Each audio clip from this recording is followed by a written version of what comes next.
I'm Liz Fisher, and welcome to Sacto Active Rock, the show that showcases local up-and-coming bands. My musical guest tonight is It's Not What You Think, and they'll be joining me in the studio shortly. But first, I'd like to welcome a very special guest, someone all of you rock and roll fans in Sacramento have probably seen at one point or another. Please welcome Sacramento Betty. Betty, thank you for being here tonight. It's a privilege. And you know, Betty, I've seen you at a lot of concerts, and you're usually sitting up on your boyfriend's shoulders blocking my view. So obviously you think you're a pretty big music fan. So tell me, what are some of your favorite songs? Don't be shy, you can speak up. Okay, you don't know the titles of any songs. You just listen to the radio and it's just all sort of background noise, is that right?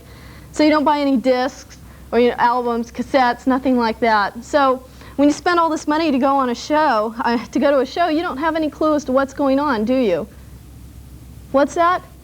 She just goes to shows because she thinks the band members are cute. That's all that matters is their appearance? Well, you're certainly interesting. Well, you don't like any kind of punk rock then, or alternative, or grunge, or... No, I didn't think so. If they don't wear hairspray, you don't like them. Okay, you know, sometimes people like you, Betty, I wonder what's inside your head. You know, because a lot of times I feel just like going, knock, knock, anybody home? Because I don't think there is. But I just happen to have my handy-dandy knife here, and let's take a look inside. What's inside Betty's skull? My guess is it's plenty of air, so let's just take a look. Let's see. It's pretty easy. You'd think her skull was thick, but apparently I'm getting in here pretty easy. There's nothing but air in here. No, wait, I see her brain, a Betty brain, and it's cotton, fluffy cotton little brain. And look, we've got a glamour magazine, How to Make Your Boyfriend Happy, How to Be His Slave. Well, that's good. And this pretty much surmises your whole mentality. Here's her mentality. It's a cassette single by a pop metal band. It's a power ballad. Boy, that is exciting. You know, Betty, I think you need to listen to some cooler things. So I've got some tapes here. We've got like Sonic Youth. We got, let's see, Jane's Addiction. We got Pixies. We got all this cool stuff that's gonna, I think, make you a little bit more intelligent. And also, I've got a band in the studio here that I think you're really gonna enjoy. So why don't we give them a welcome? Please welcome It's Not What You Think. Hey, oh, hey. Betty. Betty is going to sit down on the floor at my feet where she belongs. For Skip's paper. Yeah. Okay, well, Betty says hi. Well, I'd like to know one thing is, how long have you guys been together? Been together about 3 years. Started in like December of, I think, '87. It's Christmas vacation kind of deal. School was out. I said, I'm going to start a band. And John, you're the drummer. You've just recently joined, and yeah, I just recently joined about a year ago. Oh man, I've been with them since that long. So it's almost a year, yeah. And Chris over there has also been there with a couple of years. A year and a half or so. Year and a half or so.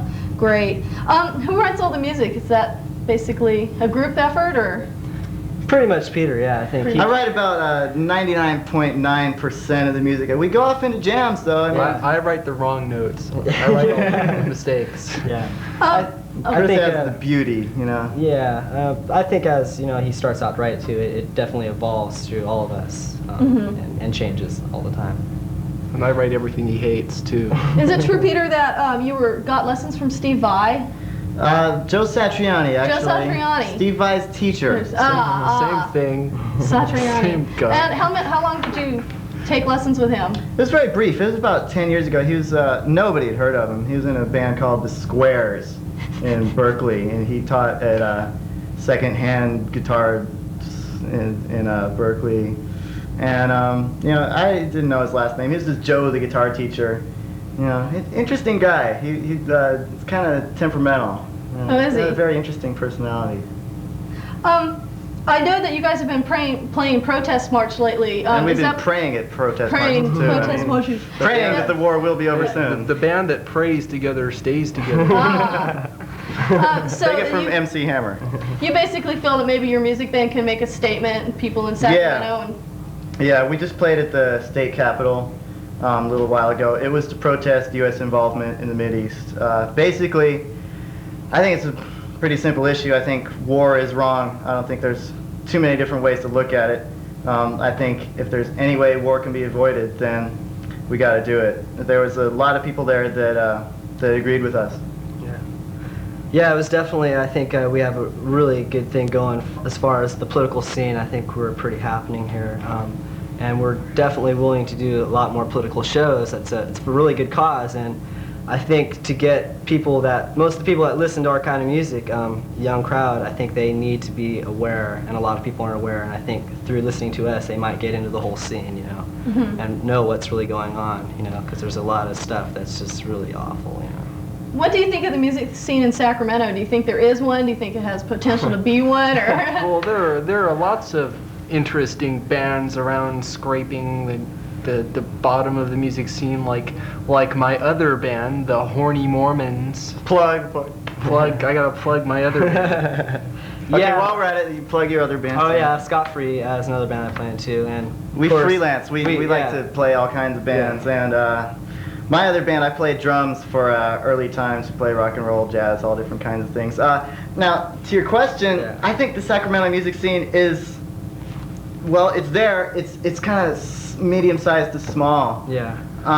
It's like I'm from Berkeley, and it's just huge there. San Francisco, there's just like bands in every garage, just about. And here in Sacramento, there's a lot less competition. There's some.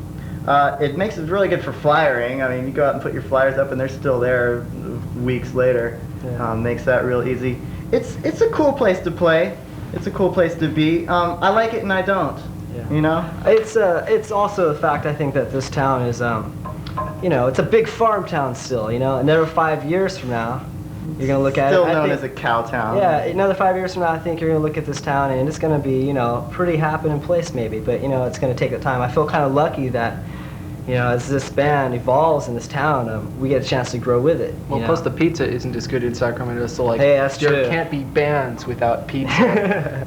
I'd like to say Liz gave us a pizza right before this. I make them video, happy by so feeding them. Definitely. Well, anyways, Thanks.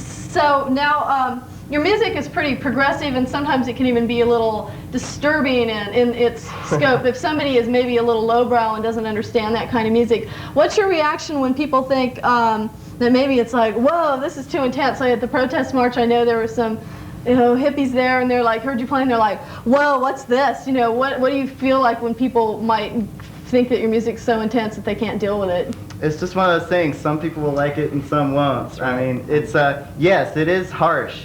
It's loud and obnoxious, and sometimes it's real quiet and beautiful. It goes through all different kinds of moods. I think no matter who you are, what your age is, what your beliefs are, I think you should check it out. Listen to it for more than 10 minutes. You're bound to hear something you like eventually, because it's really not what you think. You know, you'll hear a little bit and you won't like it. No and then, pun intended. But then in a while, you know, all of a sudden you'll find that it's cool, and wow, it's changed. I mean, sometimes we go through jazz stuff, sometimes we go Yeah. through fusion, rock and roll, punk rock, funk, you name it pretty Yeah. much. That's one of the main things that turned me on to this band too in the beginning when I heard this. I mean, for a musician standpoint, you know, it gets old just to be playing that old rock and roll, you know, it just really gets old. And to see a band that's as diverse as I am and as all of us are in the different styles of music, it was really a challenge, and it was really a neat thing to, you know, get into Great. a band like Well, you that. know, I don't want to wait any longer. Let's see you guys in action. Let's see this music. We've been talking about it. Let's see It's Not What You Think. So, All right. Let's take it away. Why don't you guys get up and go over to your instruments, and we'll take it from there. Okay, so ladies and gentlemen, the band's getting up, and they're going to go over to their instruments. And so please welcome It's Not What You Think.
Now, but you can't I don't do get around from like this my silly put my sincerity just up in a review. Hey, I'm gonna bring this up to put me in the middle of all I ever said on you.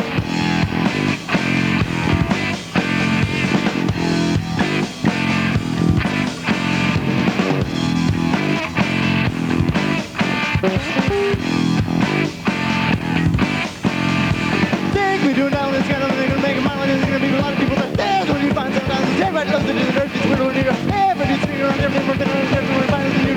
And we're gonna plug in this out on there, but never come.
I don't need to be protected from myself. I have love and warmth, and yes, I have my help.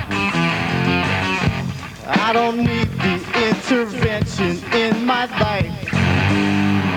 The dawn is coming, but it's gonna be a hell of a night.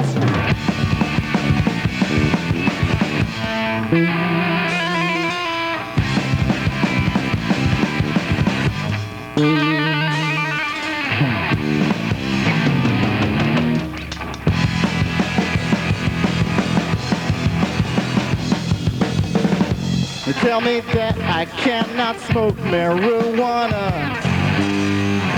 and I can't drink until I turn 21, and I can't do it till my girlfriend turns 16. But if they don't put me to death, they want to make me into a killing machine.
Living my life as I please.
back, and that's all the time we have tonight for Sacto Active Rocks, but I definitely would like to thank my guest. It's Not What You Think. That was a very invigorating experience, guys. And Thank you, Liz, and I think you're a very invigorating experience yourself. So what does the future hold for It's Not What You Think? Sky's the limit. Sky's the limit. We might... I want to be a cow. Now, for you watching community cable, I don't know when this is going to air, but we should probably be playing with Fungo Mungo at the Cattle Club at the end of January, like at the last Saturday in January. Okay, so watch your newspaper listings for It's Not What You Think. Check us out. We will be playing. So, and that's all the time I have. Thank you for joining me on Sacto Active Rock. I'm Liz Fisher. Goodbye. Bye. Bye.